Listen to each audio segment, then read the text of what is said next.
नमस्कार दोस्तों, परीक्षा ग्रुप यूट्यूब चैनल में आप सभी का हार्दिक अभिनंदन है, स्वागत है। दोस्तों, आज की इस वीडियो में हम लेनिनवाद, जो लेनिनवाद की प्रणेता व्लादिमीर लेनिन है, उसके बारे में हम यहाँ पे कुछ इम्पोर्टेंट फैक्ट हैं उनको कवर करने वाले हैं।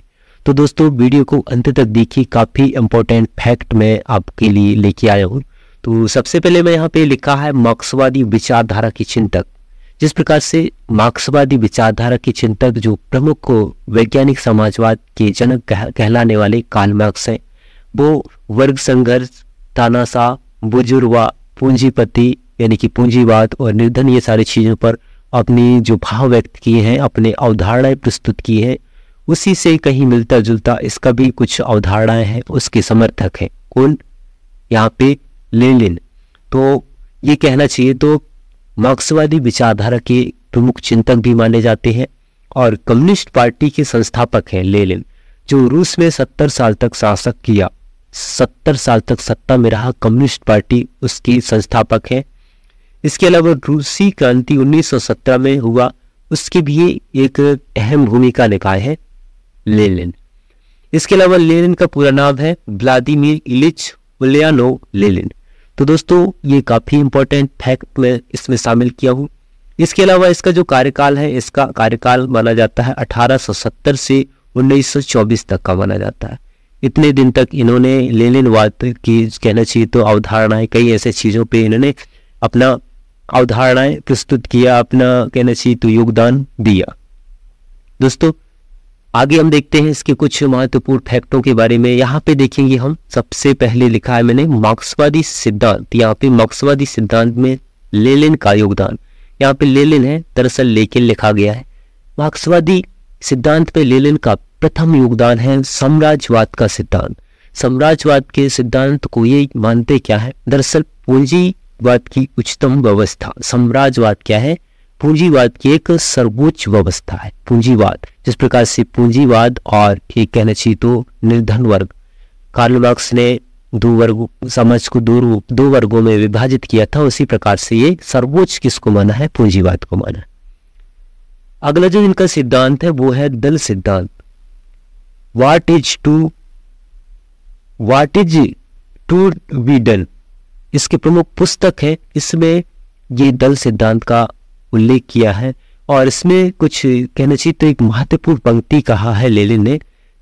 क्या कहा है कि बुद्धिजीवी और प्रशिक्षित लोगों का संगठन ही क्या है? दल है। बुद्धिजीवी और प्रशिक्षित लोगों का एक जो समुदाय होता है वो दल होता है। इसके अलावा अगर हम आगे देखेंगे कुछ इसके और जो सिद्धांत है, जैसा कि यहाँ पे लोकतांत्रिक केंद्रवाद का सिद्धांत। लोकतांत्रिक केंद्रवाद यानी कि जो सत्ता स्थापित करने के लिए केंद्र में कौन रहता है? लोकतांत्रिक समाज। तो लोकतांत्रिक केंद्रवाद में यहाँ पे दल की संरचना को उल्लेख किया है। दल का एक ढांचा कैसी होनी चाहिए, बहुदलीय प्रणाली हो या द्विदलीय प्रणाली हो, है ना, तो इसका यहाँ पे उल्लेख किया है। आगे कुछ और इम्पोर्टेंट इसके सिद्धांत हैं, जैसे कि यहाँ पे देख पाएंगे आप लोग, बोल्शेविक क्रांति 1917, और इन्होंने रणनीति व दावपेच का सिद्धांत भी दिया है। ये कुछ इम्पोर्टेंट इसके सिद्धांत थे, तो ये सिद्धांत आप लोगों को याद रखने होंगे। और दोस्तों, अगर हम आगे देखेंगे तो यहाँ पे इसकी कुछ विशेषताएं भी हैं। मार्क्सवादी लेनिनवादी दृष्टिकोण की विशेषताएं, इन्होंने प्रत्यय स्थायित्व, कुछ चीज़ों को यहाँ पे इन्होंने स्थायित्व रखने की कोशिश किया है। स्थायी, जिस प्रकार से यानी कि समाज में जो ये समानता है ये स्थायी होनी चाहिए, यानी कि दो वर्गों में समाज है, वो उन दोनों के बीच जो असमानता की खाई है वो खत्म हो और स्थायित्व हो। समग्रवादी पद्धति और लास्ट है इसका सामाजिक प्रासंगिकता, समाज में सभी लोगों का उद्धार हो। जो अतिरिक्त मूल है, जिस प्रकार से कार्ल मार्क्स कहते हैं, जो अतिरिक्त मूल है, अतिरिक्त मूल का जो वैल्यू होता है वो किसको मिल जाता है? पूंजीपति वर्ग को मिलता है। जबकि वो किसको मिलना चाहिए? वो एक मजदूर को मिलना चाहिए, क्योंकि वो अतिरिक्त श्रम का सिद्धांत के आधार पर अतिरिक्त मूल्य मिलता है। तो इस प्रकार से समाज में प्रासंगिकता लाने के लिए इन चीज़ों को इन्होंने, इन अवधारणाओं को पेश किया है। दोस्तों, हम आगे देखते हैं यहाँ पे जो लेनिन के प्रमुख ऐसे कथन है, कोटेशन है, जो आपकी परीक्षा की दृष्टि से काफी इंपॉर्टेंट है। तो यहाँ पे कहा है क्रांति उत्पीड़ित और यहाँ पे शोषित है, दरअसल यहाँ पे सूचित लिखा है शोषित। शोषित, क्रांति उत्पीड़ित और शोषित लोगों का उत्सव है, त्योहार है। क्रांति करना पीड़ित और शोषित लोगों का एक त्योहार है, इनको क्रांति करना चाहिए। दूसरी चीज यहाँ पे कहा है इन्होंने कि क्लास इन इटसेल्फ है, यहाँ पे दरअसल यहाँ इटसेल्फ लिखा गया, इटसेल्फ। क्लास इज इटसेल्फ का क्लास फॉर इटसेल्फ में परिवर्तन ही क्या है, क्रांति है। ये किसने कहा है, ये कहा है लेनिन ने, ठीक है। और लेनिन की सारी जो विचार हैं, विचारधारा है, उन्हीं विचारधाराओं की जो समूह है जो 1870 से 1924 तक की अपनी विचार प्रस्तुत किए, इसी को कहा जाता है लेनिनवाद, इन्हीं के नाम पे। तो दोस्तों हम आगे देखते हैं इसके प्रमुख जो नारा है लेनिन का, जो नारा दिया है उन्होंने 1914 में दिया है, और ये नारा है उसका रोटी भूमि व शक्ति का नारा लेनिन ने दिया है।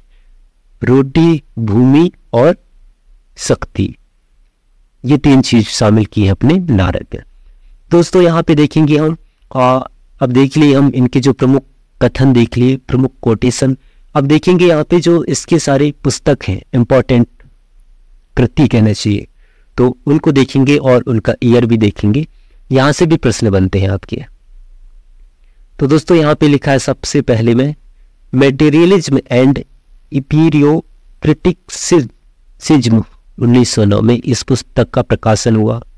What is to be done, 1902 में इस पुस्तक को प्रकाशित किया गया। इसके अलावा सोशलिज्म, यहाँ सोडियम लिखा है, दरअसल ये क्या है, सोशलिज्म है। सोशलिज्म एंड वार 1915 में आया। अगली जो पुस्तक है ये है the development of capitalism in Russia, ये 1899 में आया, यानी कि इस सन में प्रकाशित हुई। और कुछ महत्वपूर्ण पुस्तक है, जिस प्रकार से और पुस्तक है यहाँ पे देखेंगे स्टेट एंड रिवोल्यूशन 1917 में आया। और इसमें क्या है इंपॉर्टेंट, मैं लिख भी दिया है यहाँ पे कि सर्वहारा वर्ग की अधिनायकवादी शासन व्यवस्था का विचार जो पेरिस कम्यून के जैसी हो, इस चीज का यहाँ पे उल्लेख किया गया है स्टेट एंड रिवोल्यूशन में। अगली पुस्तकें हैं इसके जो इंपॉर्टेंट पुस्तक है imperialism the highest stage of capitalism, 1917 में आया है। Two texts of social democracy in the democratic revolution, 1905 में प्रकाशित हुई। इसका जो महत्वपूर्ण एक पत्रिका भी है जिसको बोल्शेविक पत्रिका कहते हैं, इस्करा, ये पत्रिका 1900 में प्रकाशित की गई। तो ये कुछ इसके महत्वपूर्ण किताबें हैं और इसका जो महत्वपूर्ण पत्रिका है। तो आशा करता हूँ ये वीडियो आपको समझ में आ रहा होगा, और कहना चाहिए तो ये सारी चीज़ें जो आपके सामने मैं कुछ महत्वपूर्ण तथ्य लेके आया हूँ, ये भी आपके लिए लाभदायक होगा, यानी कि उपयोगी होगा। अब देखते हैं जो आलोचक हैं, कई बार आपके एग्जाम में पूछा जाता है कि इस विद्वान के प्रमुख आलोचक कौन है। तो इसके आलोचक हैं, लेनिन के आलोचक हैं रोजा लग्जमबर्ग। तो दोस्तों ये मेरा छोटा सा प्रयास था, आपके एग्जाम की दृष्टि से काफ़ी इंपॉर्टेंट तथ्य मैं लेके आया था। और दोस्तों अगर मेरी वीडियो आपको पसंद आए तो वीडियो को लाइक कीजिए, चैनल को सब्सक्राइब कीजिए